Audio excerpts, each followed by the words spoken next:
Bezrat Hashem, le Zohar de ce matin, Patach Rabbi Lazar V'amar, Ve'asim devarai beficha ou betzel kiadi kisiticha. Le prophète Yeshaïa a dit, je mettrai mes paroles dans ta bouche. Qui veut dire quoi? Deux fois, on a besoin qu'Hachem nous met la bonne parole dans la bouche. On peut faire beaucoup de choses, seulement si on a la bonne parole. Si on n'a pas la bonne parole, Chad Veshalom, on peut faire plus de dégâts et plus de mauvais. Mais si on a la bonne parole, on peut faire une grande chose. Je vais raconter une histoire qui m'est arrivée personnellement. Écoute bien, un jeune couple vient chez moi, la femme est tombée enceinte, et là ils disent qu'ils sont pas prêts à avoir un bébé. Alors, c'est quoi? Qu'est-ce que vous voulez faire? Alors, ils disent, on va faire un avortement. On sait que c'est interdit, mais écoutez, mais je vois que le couple, il connaît un peu Torah. Je dis, mais vous savez que sur la Torah, c'est interdit, mais écoutez, on n'est pas prêt. Quand on a parnassa, le mari n'a pas encore, il n'est pas encore stable. Je leur ai dit, laisse-moi penser une seconde, et là, Hachem me met le parole dans la bouche. Il dit comme ça. Je leur ai dit comme ça. Vous connaissez un peu de loi juive? Oui. Alors, voilà. Dans la cuisine, vous avez des œufs. Vous prenez un œuf, vous voulez faire une omelette. Vous cassez l'œuf et vous voyez que dans la partie jaune de l'œuf, il y a un point rouge ou un point noir. Qu'est-ce que vous faites? Tous les deux, ils ont dit tout de suite, on jette l'œuf. Pourquoi? Ça, ils ne savaient pas. Ils disent, on ne sait pas, mais on sait que c'est la loi. Je vais vous expliquer pourquoi. Si vous trouvez un point rouge ou un point noir dans le blanc de l'œuf, ceci est considéré comme une saleté. Alors, vous prenez le morceau, le petit point, vous le jetez et vous mangez le reste de l'œuf. Vous faites une omelette, un œuf, tout ce que vous voulez faire avec. Donc, si vous trouvez un point rouge, un point noir dans le jaune de l'œuf, qu'est-ce que ça signifie?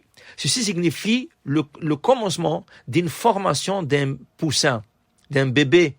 Alors, dans ce cas, à partir de ce point, il y aura des veines qui vont commencer à s'étirer, il y aura des os qui vont commencer à se former, il y aura de la chair qui va commencer à se mettre sur les os, et il y aura un petit poussin qui va pousser tout ça.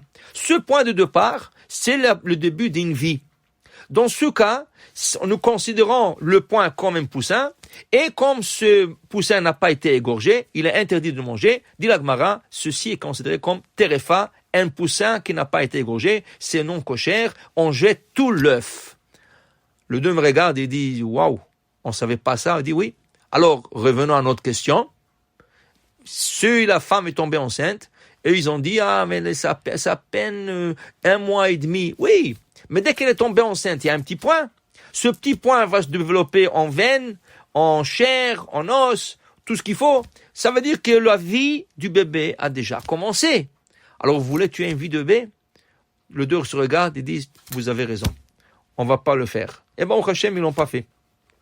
Pour vous dire, voilà, regardez, des fois, quand je te donne la bonne parole, Ken, oui, c'est sûr, il y a des cas halachiques où on permettra de faire un avortement au tout début de la grossesse. Mais ça, c'est des cas par cas, ça, c'est des cas très particuliers. En plus de ça, je dois vous dire, pourquoi je dis qu'Hachem a mis la parole dans la bouche? Parce que aujourd'hui, les œufs sont des œufs artificiels. Qu'est-ce que ça veut dire des œufs artificiels? La poule, elle peut avoir du bébé de deux manières.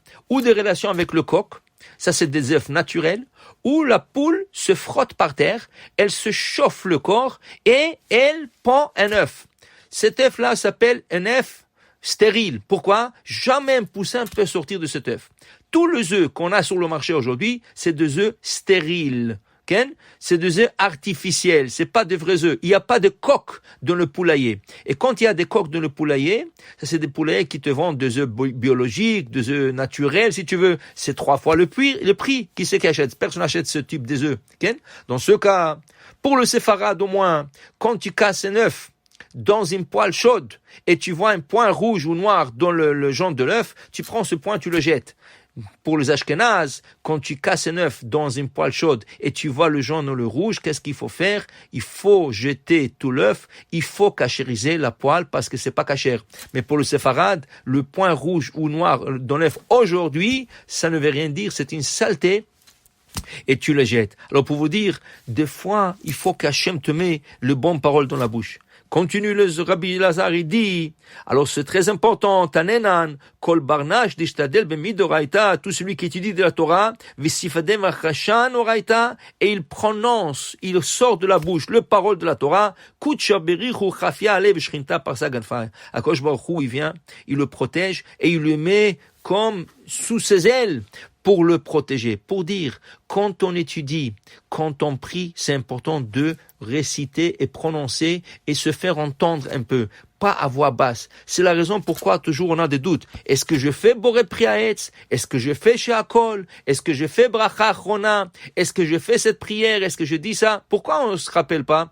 Parce qu'on le dit à voix basse. On s'entend même pas nous-mêmes. Quand tu le prononces, tes oreilles écoutent et là, la mémoire aussi, elle travaille. Et c'est très important. Pourquoi? Dit Rabbi Lazare, pas seulement pour se rappeler, parce qu'il y a une protection divine spéciale qui vient quand on prononce et on sort de notre bouche les paroles de Torah. Baruch Adonai Le'olam. Amen. Amen.